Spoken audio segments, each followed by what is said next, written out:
Hey, I got a special guest here today. We have David Price. He's CEO of the Price Group, insurance industry expert, 35 million in sales, 30,000 families helped, and he's helping agents build six-figure insurance income insurance agencies.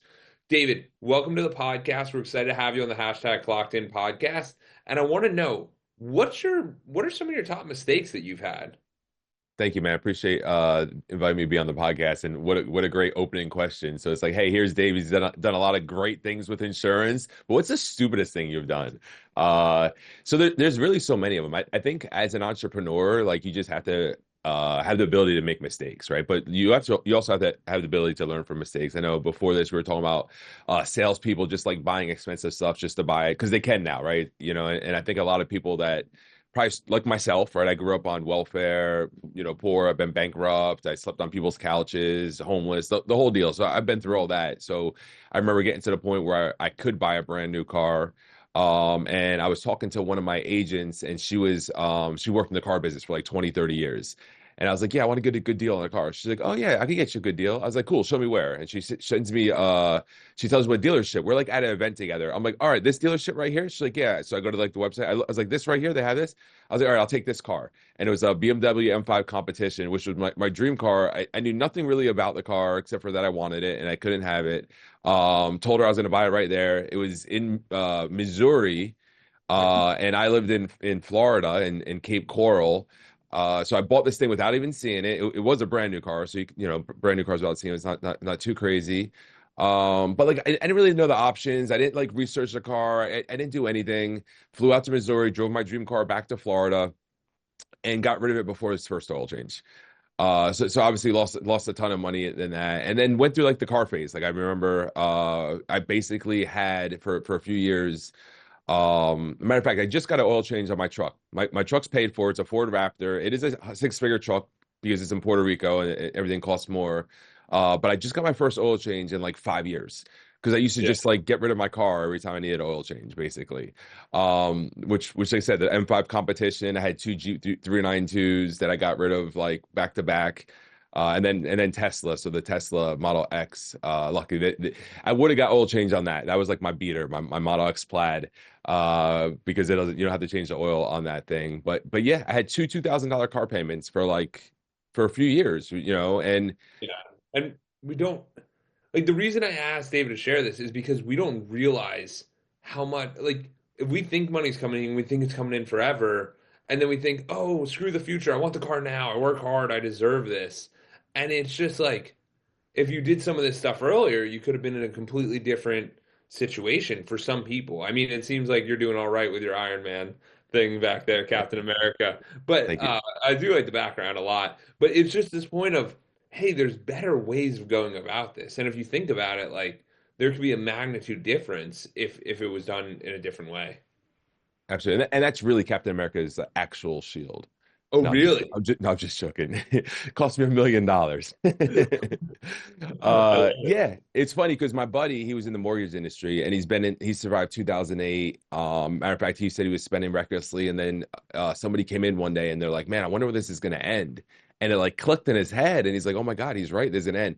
And he said he completely changed the way he spent money and did things like that moment. So when 2008 came and everyone had all these bills, he had no bills really. And he survived 2008. He's still a mortgage broker, seven-figure earner. Matter of fact, he did my first loan. So he watched me from make no money to like my income doubling every 6 months, right? Yeah. I built a house, so I had to like we had to go through my income again 6 months later, and it like literally doubled. And he was like blown away because at first I was just an entrepreneur that was going to do big things that he was never going to be able to get a loan for, and I wasted a bunch of his time. But he would tell me, he's like, Dave, stop spending money on cars, buy it if it's cash. And he would just say stuff over and over again. I'm like, dude, you don't understand. This is great. This is great. Mortgage industry slowed down. He went from making six figures a month to nothing. But he's got a bunch of rental properties. And like I started thinking, I'm like, dude, all this money in cars or whatever that I'm spending, like I need like my rule now is like if I'm spending money, like it needs to figure out how to make me money back. Yes. Like that's the goal. Like if it doesn't make me money back, I don't really want to spend it. Unless it's if it's not for my like my health, my well-being, my sleep, right? Or travel, then I don't want to spend it unless it's or making me money. I don't really want to spend it.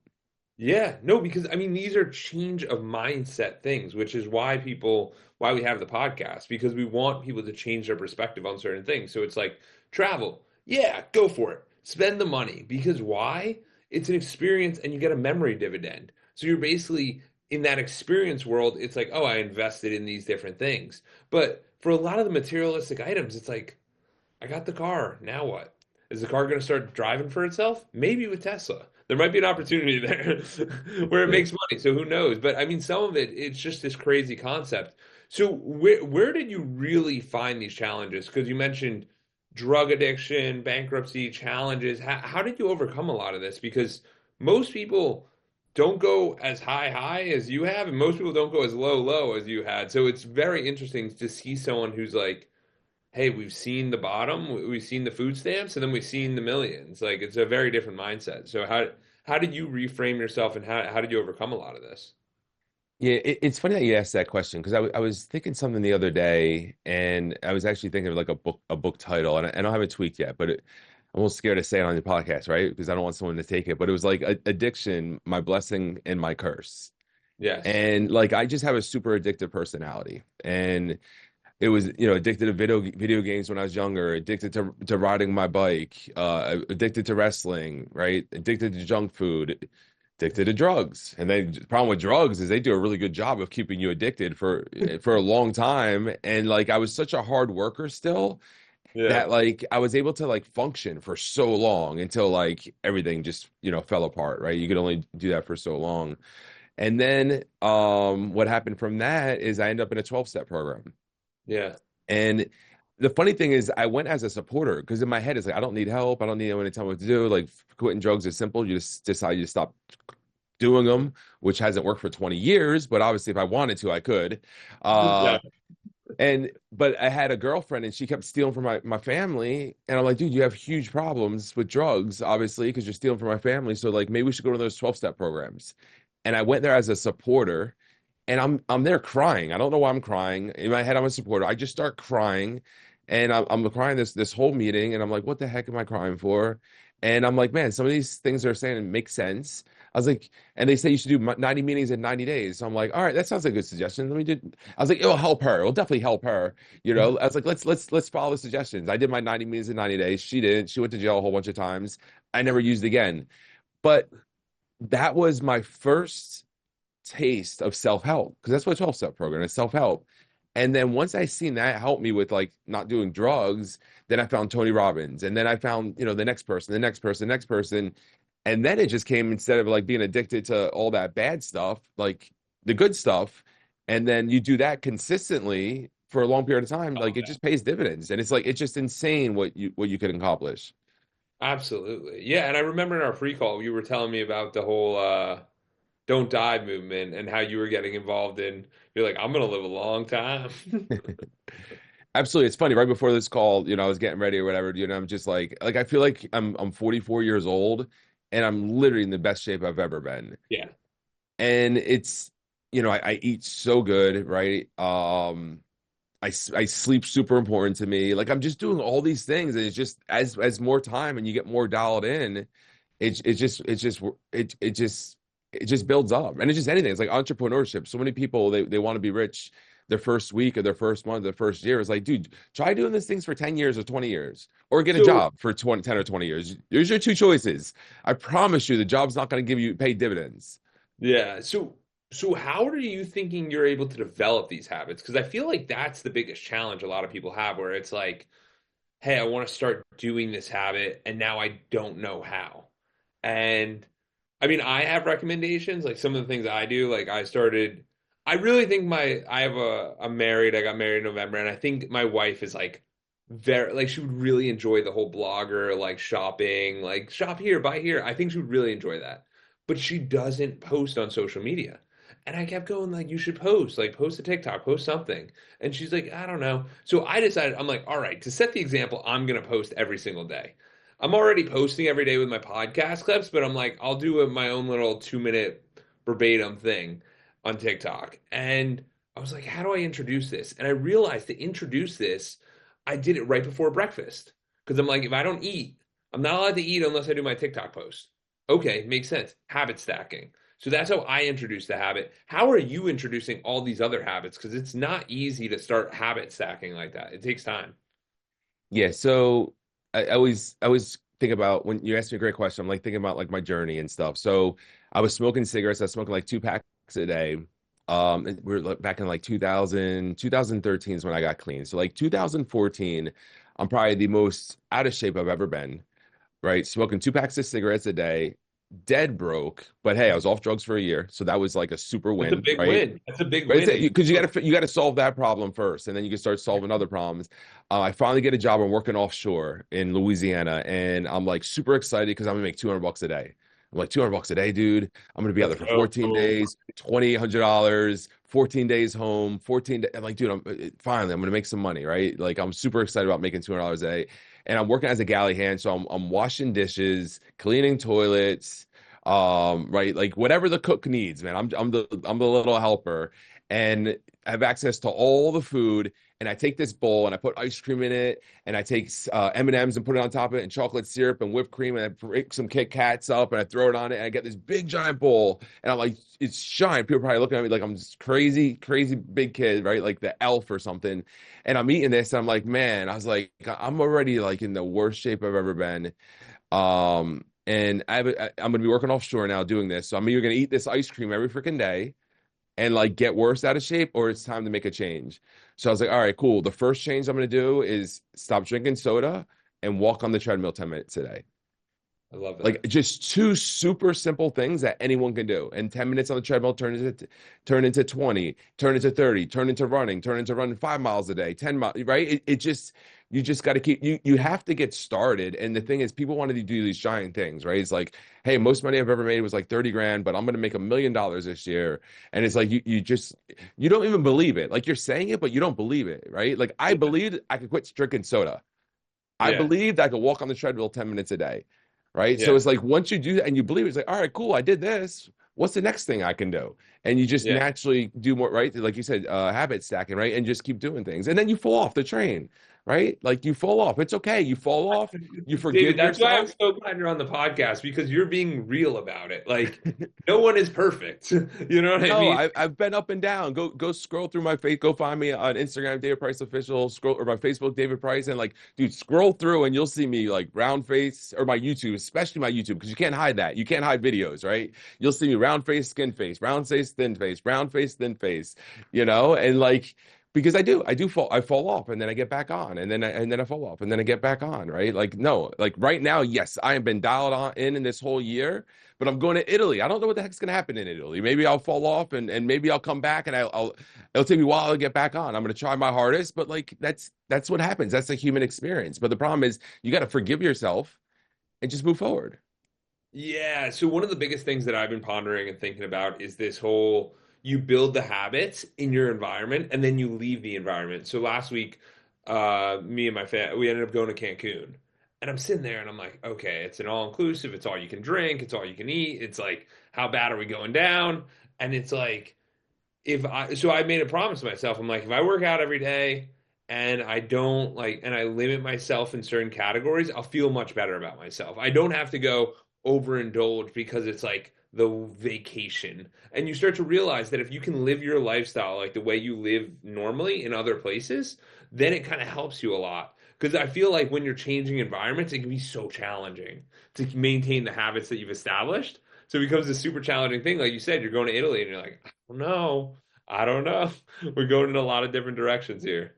So, Yeah, that's always been my Achilles heel, and again it would throw me off so much because again I'm addictive to everything, right? So like I'll be eating perfect for like 4 months. I travel a lot, right? Then I have to go travel for an event, and then I like go out and I eat. Then I like get the dessert, and then that's it. It's like the sugar just like woke something up in me, and like I need dessert every day for like the next 3 months until I'm finally like look in the mirror, like look what happened to me again. So recently I went plant-based.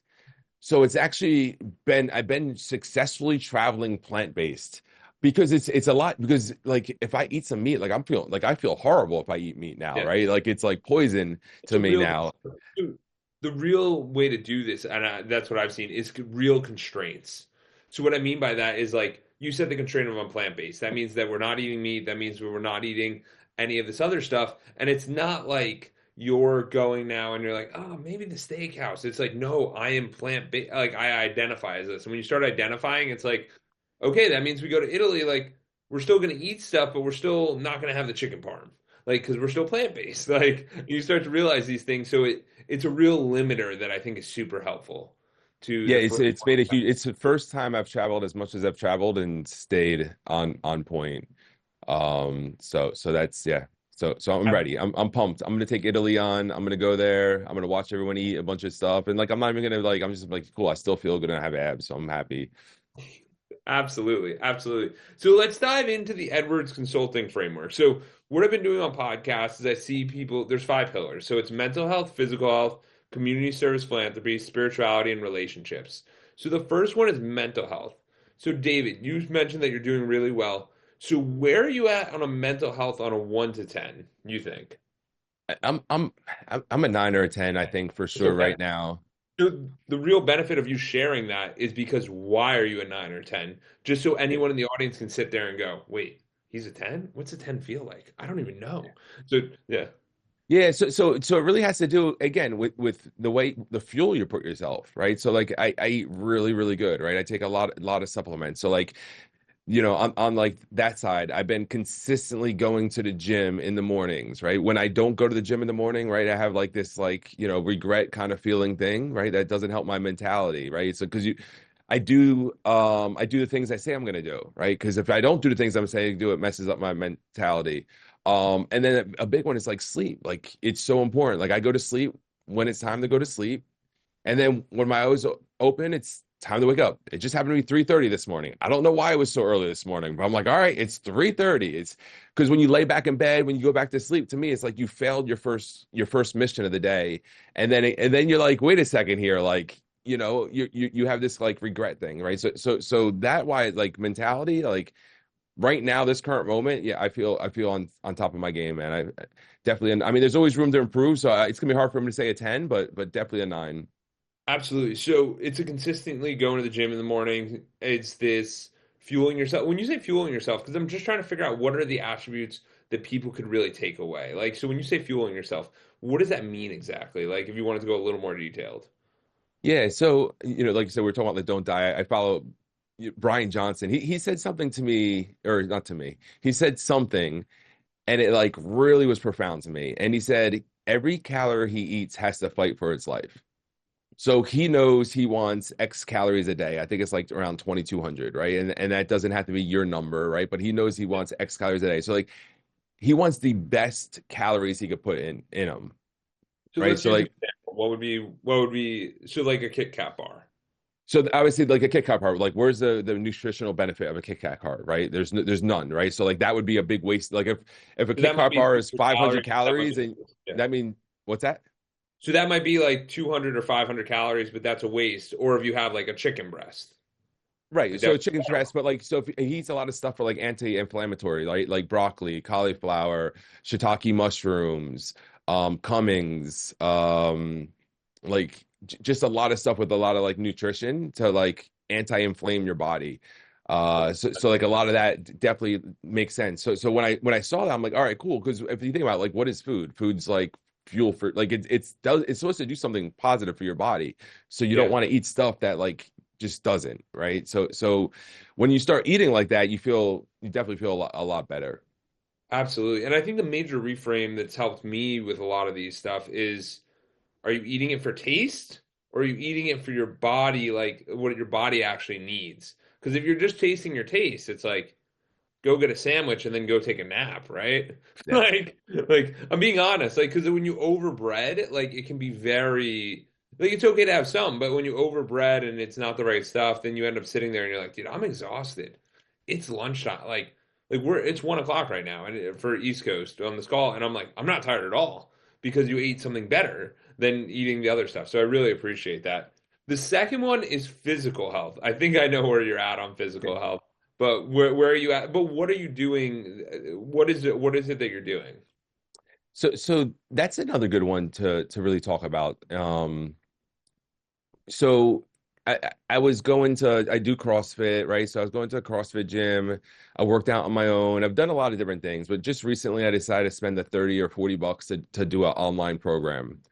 And I feel like with the online program, it's someone really taking time and like figuring out like what you should do, how much you should do, what workouts you should pair together, how long you should work out, how long your breaks should be in between workout, like all these different things that like make a difference, right, with your body, how you feel. Because I feel like sometimes I would go to maybe do a CrossFit workout and like really the workout would be like too much on my body, right? Which I loved it. I enjoyed it. But the problem is I'd feel like crap the later for the rest of the day. I'm like tired. Like I used to do these giant Saturday workouts and like that's it. And I had no energy for the whole weekend. It was like my body was recovering for the weekend. So I started following this program and then like my body just feels really good because it's just the volume's perfect. The breaks are programmed in and it's just like everything. And it just makes me think like everything comes down to it's like stop trying to figure out how to do things yourself and like hire a coach, hire someone to teach you how to do it, like whatever it is, because I've been working out my whole life on and off, and it's like just finding a program and paying the $35, it completely changed the way I feel. Because usually I'm like sore, too tired, not seeing the results right as you want. So now I'm like seeing a lot of results. So everyone loves seeing results. So again, it's just a matter of everything comes down to like coach, like finding someone that knows how to do it and just like, hey, I don't know what I'm doing, can you tell me? And like being okay with that, like getting rid of that ego. And again, it was Yeah. just another lesson in life because I was thinking about this just earlier this week, and I was like, man, I feel so good. And it's just because I'm paying this $35 for this for them to tell me what to do. And plus I love when people tell me what to do. Like I don't have to go to the gym and figure it out. Like I like mental energy saving time. Oh my God, I know. Like there is a big difference. And like how many days a week are you working out then? So I do Monday, Tuesday, Thursday, Friday, and Saturday. Monday, Tuesday, Thursday, Friday, and Saturday. Okay, so 5 a week. Okay. And are they all just like regular lifts or is it run it like cardio? Like how do you think about that? Yeah, so it's a mix of like a CrossFit type program with bodybuilding. So Okay. again, it's a little something different. I haven't done any kind of like bodybuilding like curls. I haven't done curls in like a decade, right? But like yeah, it'll have like curls in it, like bench press, right? So it's but it also still has some of the cool stuff with like CrossFit would be like box jumps, Okay. pull-ups, burpees, a lot of like the CrossFit movements as well with like Olympic lifting. So it's just super well-rounded. Yeah, because I think the biggest thing about physical fitness is one, it's the ability to show up every single time, right? So that's like one of people's biggest challenges. And I think me Definitely. and you have the similar thing where it's like, okay, we're on, we can work out, like it's all good. It's not the real issue is the education on like, what are we working towards? Because you start going to the gym, like for me, a big one that happened to me very recently was no joke, probably 2 months ago, 3 months ago, I started tracking at the gym. I would literally do workouts and not track anything. And what I mean by that is I literally didn't even know where I was doing. I didn't know if I was getting better. I didn't know if I was improving. I didn't know where I was going. And we all have those issues. So a major thing for me is that measuring and monitoring. It's that ability to understand what we're doing and really take action on that. So I appreciate that. That's huge. And then for you, David, community service, philanthropy. I know a lot of people struggle with this pillar, but what do you think about this? I, all right, you got me. You got me. I'm not a 9 or a 10 there. Yeah, I could definitely do a lot more. So I do some stuff, but I feel like I could do more. There's two different things, right? There's the spending money, right? There's money you can give to people and help people with, which I do a decent amount of that. But where I suck is like giving up time, right? Yes. And like really that's the real giving for somebody. Like when you have money, it's like time. It's like when I do something where it's not, let's call it non-productive time, right? If I come pick you up from the airport, if you come to Puerto Rico, I come pick you up from the airport, like understand like that is a huge gesture, right? I'll send you an Uber, I got you. I Right? I don't think people realize that. People Huge, it's a huge people gesture. expect people to just pick them up from the airport, and I'm like, dude, unless I it's like, and it's a real challenge because sometimes it's like it's not that hard. It's just you lose so much of your day. Your whole That's day's gone. it. Yeah. It's hey, could you send me could we go to the airport at like 9 in the morning or something? Like, and then you get stuck in like rush hour trying to come back. But no, and it's funny because I teach that with my agents. Like I tell my agents, like, dude, like You go somewhere like, no, you take an Uber. Even me, like when I go somewhere, be like, hey, you want me to pick you up? No, I got an Uber. Like, I appreciate your time. It's your time. I got an Uber. So as far as time, like giving time, I could definitely improve on that a lot. Well, Money's pretty good. One thing that I've been my family's not real tight. Like I've never been a real tight family person, but I've been trying to be a lot more generous with family first because I really sucked at that part. And then other other opportunities to help out, I jump on them when they pop up. absolutely. I mean, with the community service, from what I've seen, is what is something that you're really passionate about? Like, it seems like you've accomplished a lot of stuff. So, what are some things you're passionate about? Passionate about everything, man. Anything I do, I'm passionate about. Because I would no, Um, no, I know, but I'm saying like so for me, for example, like one I care about, I think is like financial literacy, and then with younger kids, like I think financial literacy with younger kids, you could do like a rehab thing, like that would be something of an area from what you've stated. You know what I mean? You could talk about like, is there anything specifically that's really calling you? Because sometimes with community service, what ends up happening, it becomes a bigger mission where it's like, hey, us at the price group, we're actually going to do a fundraiser, not just to give money and stuff, but to actually help these impoverished people in Puerto Rico or whatever. Like, you know what I mean? There's a million different ways to think about it, but I'm just trying to like work through the idea with you a little bit, just so the audience can sit there and go, wait a second, maybe I should be doing more good. Like, why am I not doing good? You know what I mean? yeah, I used to actually go to treatment centers once a week. I think it was like every Sunday I went and speak to the people at the treatment center. So that was something that I Love used that. to do. But as far as yeah, as far as giving back, like I guess since I've been in Puerto Rico, right? It's obviously a little bit different for me in Puerto Rico. In Florida before I moved to Puerto Rico, I would my one buddy, he owned a mechanic shop, and he would always ask me, "Hey David, we're doing a hot dog eating contest, and we're gonna give the money to veterans, or we're gonna buy this person a car." He would always message me with something. I'm like, "All right, I'm in, I'm in." I remember the Yeah. one time I was like, "Man, I'm like one of the top sponsors for this hot dog eating contest deal," and I just realized like I can't even go. So I sent my Yeah. employee to go, as I paid her to go and enter the hot dog eating contest on my behalf. So yeah, I've done a lot of things like in Florida, but since I moved to Puerto Rico, I guess the language barrier and stuff like that, it makes it, but that's an excuse, and I hate using excuses. So you know what, man, I'm gonna find a way to give back in Puerto No, Rico. Maybe absolutely. some No, I think they have like a lot of homeless pets, right? Like a lot of stray yeah. pets. I think that's a big thing over here, that's easy probably to help out with. Absolutely. And I mean, the major thing is that it doesn't have to be just a you thing. You know what I mean? You can bring other Yeah. people, you can do other stuff. And you're bringing up a major, major point here where a lot of people struggle when they move environments. Moving environments can be a good thing, like you said with your offshoring job, which it ended up being a much better thing. Or it can be a challenging thing where you move to a new location and your objective is like, hey, I want this freedom. I want to enjoy my life. I want the better weather. I want all this stuff. But then you start to realize you're like, the community aspect, maybe I'm missing something here. Like, where is this? And so I just want to bring this up because it's a super important thing, and a lot of people aren't touching on it that much. So I appreciate your vulnerability there because That's it, man. it's not I'm here easy. for you, man. I'm here for you. It's not easy. The next one's relationships. So where do you think you're at with relationships? And this could be Probably personal, it could be business, it could be whatever you want to interpret it, however you want to do it. Yeah, so I'm my personal relationships.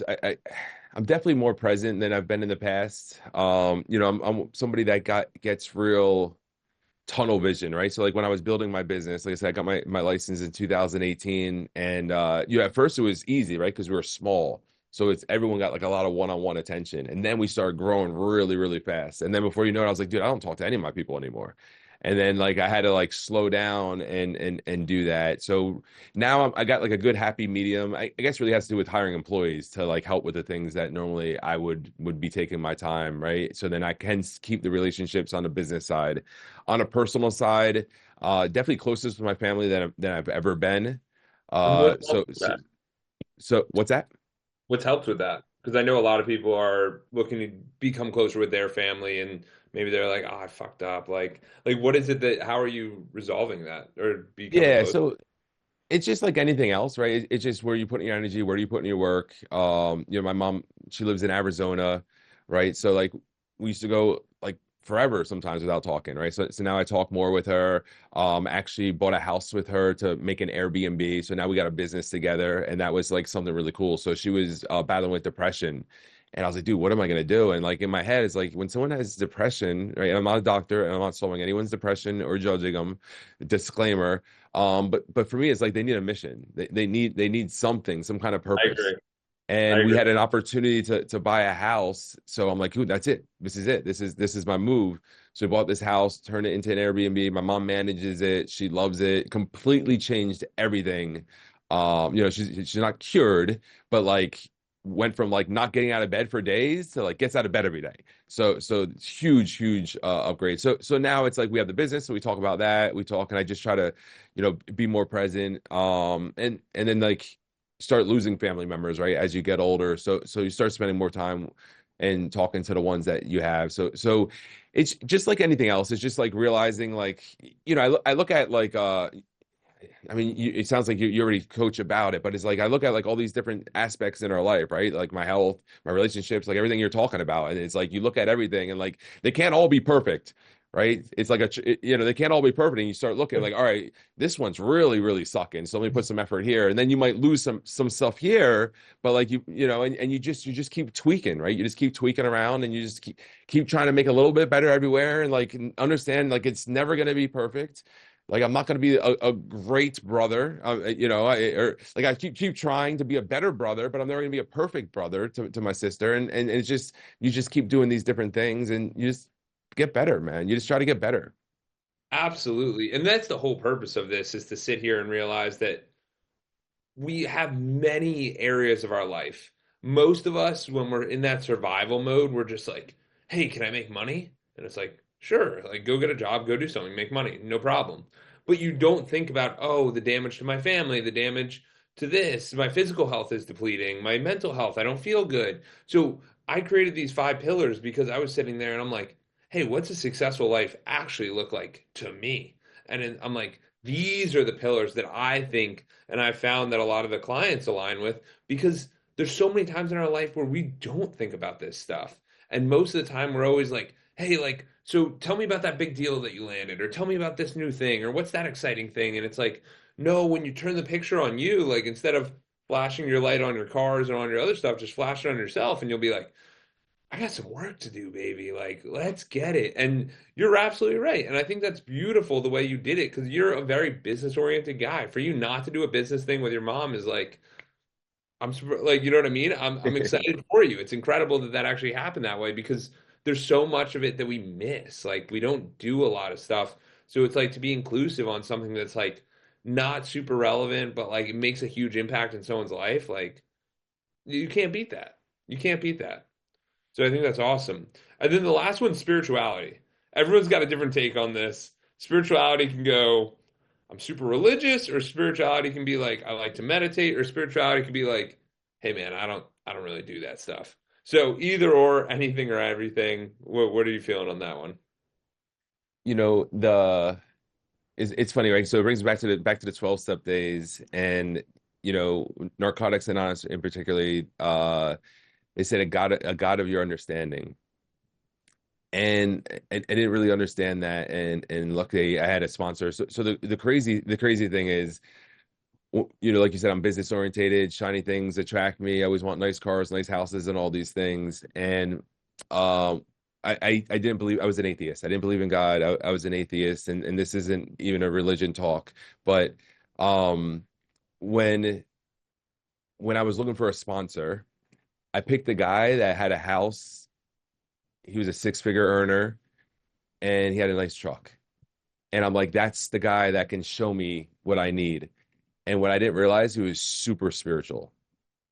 And like that was the guy, like it was like the bait God gave me, right? The God of my understanding, like gave me, like, oh, let me put this guy in front of Dave because he's gonna like his truck. But he thinks that's what he needs, the truck, the house, and the money. But what I needed was like his spirituality. And I need him to like teach me about spirituality and about like faith and about God and the way I could accept him. And like that right there completely changed everything in my life. So like as far as spiritual, I'm up, I feel an 8 or 9 again, and not a 10. And like Yeah. when you ask me that question, and like you said, people talk about all these different things, like to me, like the best way to define somebody who's like really in a spiritual place is they just have a lot of faith. Like when I Okay. make decisions, it's not like I recently made a decision where I was making 6 figures a month and there's a good chance it was going to get shut off, and like didn't know if that would ever like come back or if I ever rebuild, like basically have to rebuild everything I've done in the past. And I was just like, you know what? I'm just not going to make this decision based off money. My spirit isn't happy, in this situation, working with these people. And I need to find something that makes me happy because I'm not being happy for another 20 years. I don't care how much money I have, but I'm not being happy for the next 20 years with a whole bunch of money or with Yeah. fear or money being held over my head. And I made a shit. And sure enough, boom, my income stopped. They stopped paying me. They owe me 7 figures versus the income, but like on a spiritual, like happier than ever, and like building back and like everything's just fine. Everything's better than I thought it would be in the time period. And it just shows like every time I have fear, things are like restricted. And every time I act on faith, like it's just blessing after blessing. So for me, like I might not talk about God or religion or praying a lot, but like I feel like I do live a very spiritually filled life. I love that. Yeah, and I think it's super interesting because I don't really a lot like I'm Jewish and I align with that. But the only reason is because I think the values are there, right? Like so you start to look into this stuff and you're like, oh, this is interesting. So I think in all honesty, most people need mentors in all these different areas. Like I have like your guy was the spiritual mentor for you. Mine is I have a rabbi of mine and we meet once a week. Why not so that I can like sit there and be like, I'm Jewish. No, to sit there and learn. You know what I mean? And it's that input of he sits there and he's super, super holy and he lives a different lifestyle than I do, but it gives me another perspective where I sit there and I'm like, oh, every time I go over there, his phone's not out. He's hanging out with his 8 children. Like, you know what I mean? It's just a different lifestyle. And Yep. he doesn't chase the money. He's just like, Jordan, And he's God, happy. God And, will and provide. Yeah, yeah, yeah. and And he's he's like, happy like that. And you're provide. just like, wow, how is he happy like that? Like I Like need to he'll figure out provide. how to be Yeah, happy and like it's that. such a conflict. We're sitting there, I'm like, provide. What do you mean provide? Like you have to get to work. And he's Yeah. like, oh no, no, it will come. And I'm like, I need some of that. Yeah. So sometimes when you find these people in your life that might be of a little bit of value or a little bit of a difference, and to be a mentor of yours, they don't have to be a 10 in the area. They sometimes have to be a 3 and you're a 1, or they're a Exactly. 3 and you're a 2. It can be a little bit more in any area, and I think that's so valuable. So I really appreciate you sharing the spiritual side of that. Now let's get into the important thing that you're working on, the price group. And I understand that you're doing things differently than most others. So what makes the price group unique? So I think the thing that we do, there's a lot of insurance opportunities where you could work with, and a lot of them been around for a long time. And I think what we do is we have a putting a lot of effort on like average agents being successful, right? Because a lot of times it's like, oh, the top people are eating, and then like the bottom, and they say, oh, well, 20% are going to do 80% of the work, and it's like, what if we could like move that like closer to the middle, to where like somebody who's just average and like goes to work and like follows our system, works our leads, sells our products, uses our training, uses our virtual office, and like they can actually make 6 figures and like not be a superstar, and like maybe they were a waitress last week, and like that's the goal. And we've doing it, like we're doing it a lot. Like I know a lot of people in the business at a lot of different companies. A lot of great friends of mine work as competitors, huge businesses, but I've never seen like the results that we're getting on like in that middle area. And I feel like once we have more time and that really scales, we'll be doing some stuff that, like, people are gonna be. I mean, they're already looking at us like, how the heck are they doing this? And it Yeah, just comes down to, is like, how do you, again, like, just focus on like that newer agent being successful. Again, the 12-step program, they said the most important person in the room was a newcomer. And I'm like, oh yeah, wow, that makes sense. So why don't I build my business like that? The most important person is the person that just joined us. Let's put that emphasis Yeah. on that person to win and stop like worrying about the guy that's been here for 2 years that's making all the money. Who cares about that guy? He's good. He doesn't I need our help anymore. I love that mindset because the amount of people, and I see it a lot with my friends where they'll go in and they're like, dude, the culture's relentless. You don't get respect until you eat, and you're like, how bad is that? Like, how many times do you sit there and you're like, dude, why are you being mean to me, man? Like I want to be respected. I'm a person. And if you apply that to everyone, I think that makes a huge difference. And is this in person? Because I know a lot of insurance stuff is like super in person, office oriented, people working 24/7. Like what's the culture like? Yeah, so we actually work on a big Zoom meeting. Everyone's from working from home. Most of them are probably in their pajamas on the bottom and just wearing like a shirt on the top. And it's we sell just on the phone, so just telephone calls. So we set up marketing campaigns, either Facebook or YouTube leads. So we're sending you clients. We're sending you people that are interested. Typically 10 to 20 clients a day. Your job is to get them on the phone and do presentations, help them fill out the application. A lot of times people think like insurance is this big complicated thing, but like all you're doing is like it's an insurance application. Like you could fill out your own insurance application. You're helping them fill out an insurance application. You get licensed from the state. And yeah, it's just on the phone. You're on the Zoom, so you like when you don't know what you're doing, it's like, hey, Jordan, I'm on this app with Transamerica, and like I don't know how to do this part. You're like, oh, let me see, share your screen. Oh, right here, do that. So you have instant support all the time. Everyone wants to see you win. So again, it's definitely a different type of sales culture because typically salespeople are just like you said, like just so relentless. Like they want all the money. Like it's funny because it's like they got this abundance lack mindset, but they also got this lack mindset because they feel like if you're taking their money, which is like lack mindset, and everyone's just willing to help everyone. They don't have to have any kind of financial connection. So I think that's super cool. But yeah, it's just a telephone call. A lot of our clients are calling them. We also set it up to where the client actually calls them. So it's like, hey, how you doing? This is David. You wanted insurance? Cool, I'm here. Let me just open up this application for you. First, let's find a good price, and we have a quoting tool and everything. So it's just everything you need to start your own virtual insurance business from home, make your own hours, make your own money, and unlimited scalability, which is cool. Like I got my license in 2018.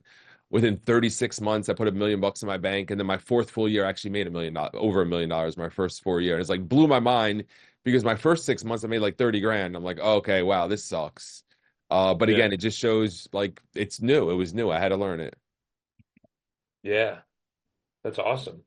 Because it does make a big difference, and people don't realize that these opportunities are out there because they're like, oh, commission, what does that mean? And it's like you can really build stuff here. And are people able to build in like other teams and kind of like sub teams and that stuff? Yeah, absolutely.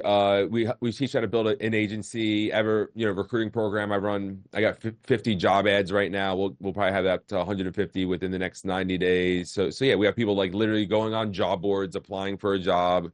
And then we'll pair them with you if you get to that point where you could mentor and teach people and coach people. You know, we want you to learn how to do it yourself first. So what I don't want is a soup sandwich, I call it, or the blind leading the blind, right? Because we want to make sure like they can trust you and they believe Yeah. in you because you actually did it. Not just say you did it, but you actually did it. That's the difference, right? We want you Yeah. to actually do it so you can show it. Yeah. And yeah, so it's a great opportunity, man. Yeah, I knew insurance was a good business to be in. When I was a kid, one of my mom's friends said, "Get yourself a degree and I'll get you an interview." And I'm like, "Oh crap, you need a degree to get insurance, and I don't have a degree." So like I didn't know, and then I found out like you just need like a 20-hour insurance course, or Yeah. Florida's a 40-hour insurance course you could do online. Like it blows my mind on like how easy it is to get into it, and how, like I said, if I really look at my team, it's like servers, medical techs And how much are these people a making? Like, floor. Like, I mean, I've had people make six figures the first year. My highest income person was over $500,000. And at the end of the day, I'm like, I'm still a baby at this. Like, and I'm talking yearly. Like I've had people like cumulatively make over $1 million. yeah, yeah. Um, And what people don't understand is that this is not like there's many different opportunities here. Like, but to go from waiter where you're getting paid you're Dude, getting it's insane. salary and then you're trying to get tips, like that's one way, and you're spending a lot of time and you're out there, or you could be going out different places because I mean, let's be honest, the virtual world is here. Like we're in a virtual world. People want to be virtual. People want to be like out there, be able to travel, be able to do these things. And if you work from those areas, who cares? You know what I mean? It needs to be more of a we're all in this together kind of thing, not the way people were working before has completely changed. And it's cool to see that someone's actually abiding by that and kind of instilling those values. Yeah, I mean, COVID's, I was, COVID and everything just like everything just switched it up. It was like overnight. Like, I was watching the news. I'm like, holy crap. I was like, because at that point we were going to people's houses. Oh, And we weren't wow. even picking up the phone. Like we were taking the lead there. We were mailing out mailers all over the place. People would fill it out, say they're interested in insurance, and mail it back in, and be like, "Hey, Jordan, here's a lead. Go to their house. It's in Tampa." And you just show up to their Oh, house you with the literally, lead, knock on the door, and like get in you and can't like do even a get there. You presentation. can't even get these people. Like, I mean, you can get them, don't get me wrong, but I mean, you can only go to like four or five in a day. Like, how many do you really, Exactly. And that's what we did, and we were having a ton of success. But then when COVID happened, I'm like, "Oh my God, these people aren't going to let us in their house." the So I just scalability is a game changer. game changer. So I made it say, so listen, we're doing it on the phone. I know I told you you never pick the phone up. Now you're only doing it on the phone. And it completely changed everything. And I think a lot of times too, people are just like, oh, it's insurance. I don't want to do insurance. I don't want to do insurance. It's like, dude, like insurance will give you the lifestyle that you never thought you can have. People get so caught up in like their own ideas and like letting them go. It blows my mind. Absolutely. Maybe you could help Absolutely. them with that. Could you help them with that? That's something you help them with, Absolutely. I mean, right? that's what I'm thinking. Maybe a little tag team here. Maybe a little tag. So David, where can people learn more about you? Yeah, so I mean, I do have a Facebook group. We are insurance agents. If you're interested in insurance, you can join there and really just see what's going on. You can find me on Instagram, David Price Official. And you can find me on YouTube as well as David Price Official. Awesome. Looking forward to dropping this. Sounds good.